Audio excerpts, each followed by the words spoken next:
बच्चों, एक बार फिर से स्वागत है आपका। उपन्यास सारा आकाश के 5वें भाग में हमने देखा कि किस प्रकार से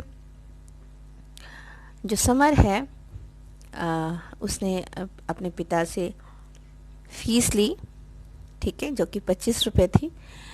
लेकिन काफ़ी कुछ उसके पापा ने उसको मीन्स बताया कि कई खर्चे हैं घर में, है ना, और एक रिक्वेस्ट रखी कि बहू को लेकर आ जाओ, हाथ बढ़ जाएगा घर के कामों में। तो यहाँ पर ये बिल्कुल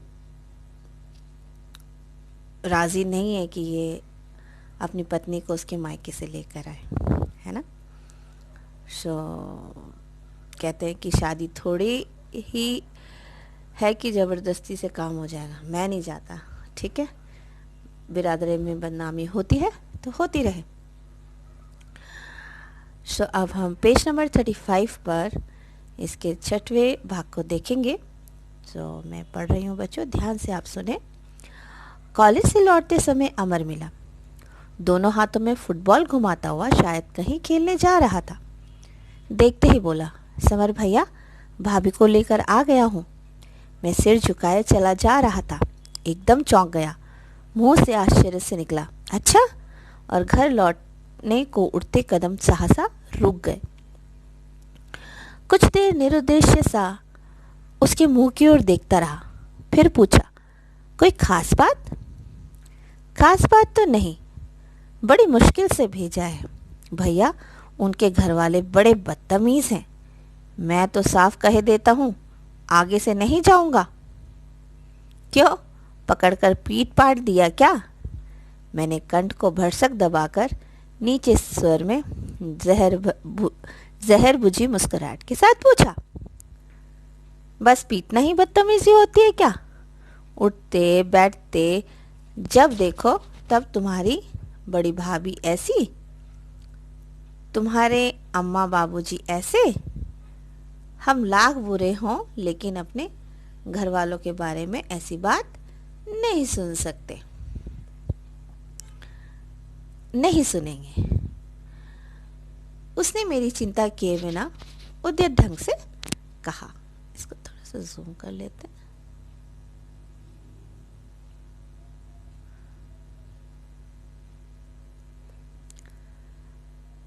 और समर भैया कैसे हैं, यह नहीं बताया? मैं एकदम पूछ बैठा। स्वर में अनजाने ही कोमलता आ गई थी। जाने उसने मुझे अपने घर जाकर कैसा बताया होगा। भैया, यही तो बात है, तुम्हारी वहां सब तारीफ करते हैं। तारीफ?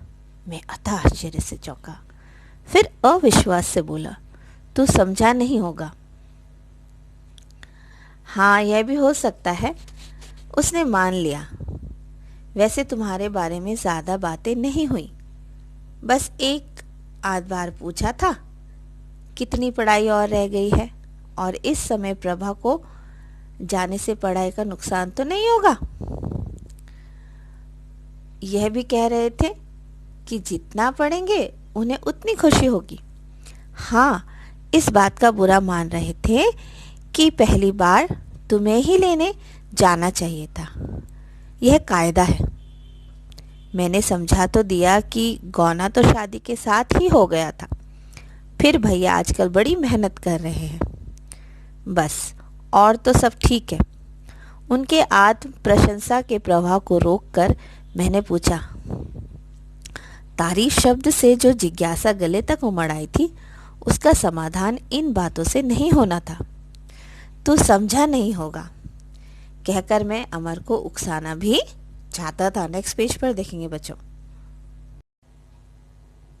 Page number 36। और पक्का भी करना चाहता था कि कहीं उसकी बातों में व्यंग तो नहीं, व्यंग मीन्स टोंटिंग, ऐसी कहीं मजाक कर रहा हो छोटा भाई मुझसे। अब पूछो, अब क्या पूछूं? उठती लहरों की तरह यह शब्द मेरे मानसिक उद्वेग को बुरी तरह बढ़ाए जा रहा था।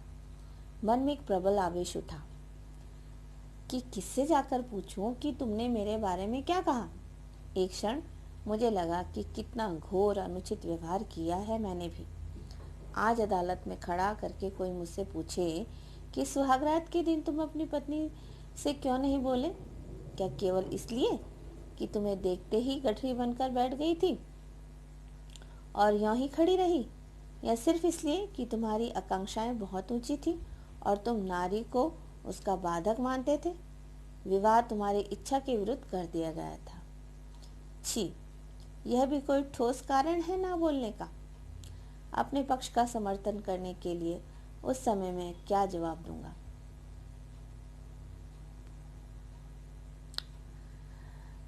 सो बच्चों, आपने देखा कि यहाँ पर जो समर है उसने अपने भाई के मुंह से जब अपनी तारीफ सुनी तो एक बारी को उसका जो मानसिक उद्वेग यानी कि हिल गया दिमाग कि ये क्या हो गया, उसने मेरे बारे में ऐसा क्या कह दिया कि मेरी तारीफ हो रही है, या ऐसा तो नहीं कह दिया कि जानबूझ के मेरी तारीफ कर रहे होंगे, व्यंग कर रहे होंगे।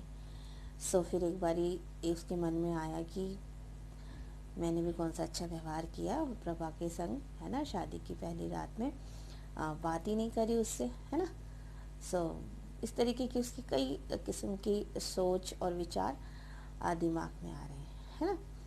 सो यहाँ पर कि इसलिए बात नहीं करी कि गठरी बनकर नहीं बैठ गई थी और यूं ही खड़ी रही। आगे मैं पढ़ रही हूँ बच्चों, यह सिर्फ इसलिए कि तुम्हारी आकांक्षाएं बहुत ऊंची थी, तुम नारी को उसका बाधक मानते थे, विवाह तुम्हारी इच्छा के विरुद्ध कर दिया गया था। छी, यह भी कोई ठोस कारण है ना बोलने का। अपने पक्ष का समर्थन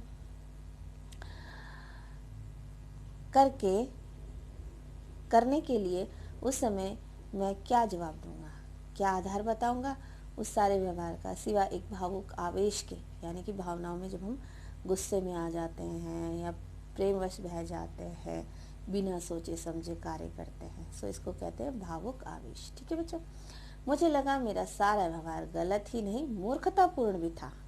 सो अब वो एनालाइज कर रहा है एक बारी। आत्मग्लानि से मेरा मन भर गया। ठीक है, नेक्स्ट पैराग्राफ देखेंगे।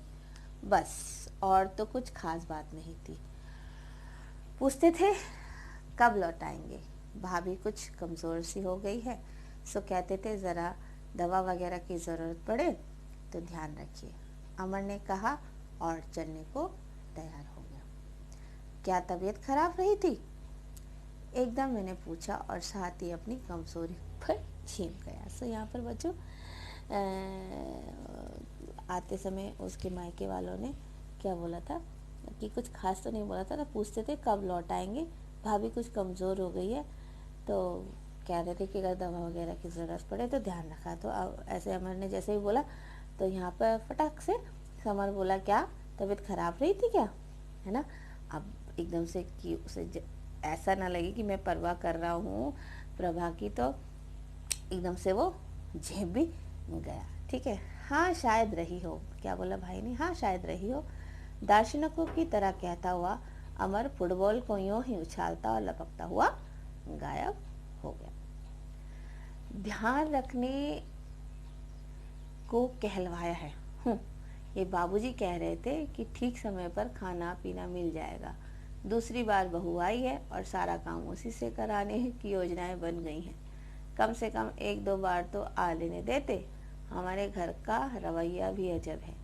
तब क्या उसने मेरी तारीफ ही की होगी सचमुच? नहीं नहीं, अमर समझा नहीं होगा। यों घर चलते समय बड़ी झिझक लग रही थी, लेकिन लगा कि पिछले दिनों छाई उदासी की काई छट गई है और नीचे का निर्मल लहराता जल निकल आया है। सो यहाँ पर कहीं ना कहीं वो थोड़ा सा खुश भी है। क्यों? क्योंकि अभी प्रभा आ गई तो घर जाने में झिझक लग रही थी। ठीक है, और थोड़ा उत्साह भी था। किसी तरह इस बात पर विश्वास नहीं हो पा रहा था कि उसने अपने घर जाकर मेरे बारे में कुछ भी नहीं कहा। नहीं जी, कुछ ना कुछ तो कहा होगा। कई प्रकार के विचार आ रहे उसके मन में। देखिए बच्चों, कहीं ऐसा भी हो सकता है, लेकिन अगर कहा होता तो अमर से बात ताने में ढालकर किसी न किसी तरह कहा जरूर दी जाती, और लोगों के बारे में भी तो कहा ही होगा। उस समय मुझे अपनी प्रचंड मूर्खता पर क्रोध आता रहा कि मैंने जी भरकर उसका चेहरा भी नहीं देखा। नेक्स्ट पेज पर देखेंगे बच्चों, पेज नंबर 37। सो गुस्सा कर रहा है कि क्या मैंने तो चेहरा भी नहीं देखा अपनी पत्नी का, इतना समय हो गया ना। तो अब मैं पढ़ रही हूँ, अब उसके सामने पढ़ूंगा कैसे, यही सोच सोच कर प्राण सूखे जा रहे हैं।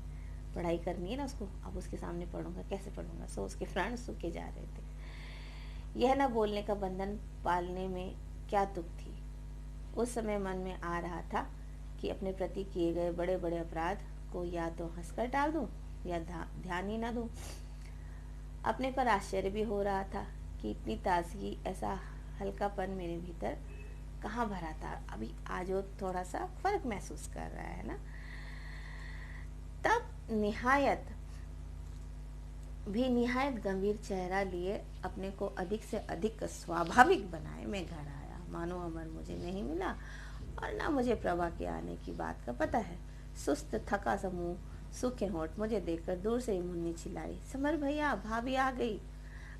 सो यहाँ पर एक्टिंग कर रहा है, ही इज हैप्पी समवेयर, किसी कोने में खुश है, लेकिन वो पूरा एक्ट कर रहा है कि मुझे पता ही नहीं है कि इस समय प्रभा आ गई है, अमर ने मुझे बता दिया है। यहाँ पे तो घर पहुंचते ही मुन्नी चिल्लाई कि भाभी आ गई भैया। सो ये क्या कहते हैं, आ गई तो मैं क्या करूं, जाने कैसे मेरे मुंह से निकला। और उसी पल वह डॉक्टर को दिखाने वाला संकेत भी दिमाग में कौध गया। मन अकारण ही झुंझला आया। अपनी कोठरी की ओर इस तरह चलता रहा जैसे कॉलेज से बहुत परिश्रम करके आया हूँ और अब अपनी पुस्तक रखने को जल्दी में हूँ। उस समय अपने आप को किस तरह नियंत्रित कर रहा था मैं ही जानता हूँ। ठीक है, अब देखिए पत्नी आ गई हैं, शायद कहीं देखने की इच्छा है। सो देखिए, सो ये अपने आप को नियंत्रित कर रहे हैं कि एक्चुअली मुझे कोई फर्क नहीं पड़ता आ गई या नहीं आई। खुले किवाड़ों के सामने ही कोठरी में मुझे उसका संदूक दिखाई दिया। मन पुलक उठा, खुश हो गया। उत्सुकता हुई कि देखो कमरे में और क्या क्या नई चीजें आ गई हैं। यह जानकर संतोष भी हुआ कि प्रभा के रहने को कोई और जगह नहीं है, रहना तो मेरी ही कोठरी में है। विवाह के दिनों में जो कमरा हमें मिला था वह फिर से भाई साहब के कब्जे में आ चुका था। अब तो उसे बोलना ही पड़ेगा, देर से या जल्दी से। मैं भी अब उतना अकड़ नहीं दिखाऊंगा। कमरे में एक खूंटी पर चादर टंगी थी जिसे वह ओढ़कर आई होगी। एक और दीवार के सहारे प्लास्टिक की चप्पलें, संदूक की बगल में ही बांस की एक डोलची, उसमें सफर का सामान था। इधर उधर देखकर मैंने चुपके से तौलिया हटाया। गोल गोल मोड़कर एक माया रखी हुई थी। ठीक है, रेलवे बुक स्टॉल से खरीदी होगी पत्रिका बच्चों, मैगजीन। ओके, एक पन्ना पलटा, बड़े साफ और मोती जैसे अक्षरों में लिखा था प्रभा। मन में उठा पास में मैं भी अपना नाम लिख दूं। फिर झट से सारी चीजें चुपचाप रख दी। अगर देख लिया तो क्या समझेगी। सो यहाँ पर उसको जिज्ञासा भी है कि मेरी पत्नी आ गई है, उसका सामान देख रहा है, और ये भी इच्छा जागी जहाँ पे प्रभा का नाम है अपना नाम लिख दूं, लेकिन फिर उसने झटपट वापस रख दिया सब कुछ। दिन ढल चुका था, मैं चुपचाप बाहर आ गया। भाभी और मुन्नी की निगाहों से जानबूझकर बचता हुआ सा किसी के सामने पड़ने का मन नहीं था। सभी मजाक करेंगे, कहाँ जाऊं, लॉन में जाकर पड़े रहने की इच्छा नहीं थी। मंदिर जाना उस घटना के बाद बंद कर दिया था। सो आपने ध्यान होगा कि एक शरणार्थी आया था पंजाब से, सो वहाँ मंदिर के पंडित ने उसे पीटा था। सो उसको यहाँ अच्छा नहीं लगा था तो मंदिर में नहीं जाता। ठीक है, दिवाकर के यहाँ जाने की इच्छा हुई, इसका दोस्त है दिवाकर, लेकिन टाल दिया। पता नहीं कितनी देर लगे, यह सड़कों पर भटकता रहा। छोटे छोटे ठेले लगाए पंजाबी शरणार्थियों ने साबुन, झाग और फेरियां लगाने शुरू की। सो पेज नंबर 38 पर देखेंगे बच्चों आगे के उपन्यास को।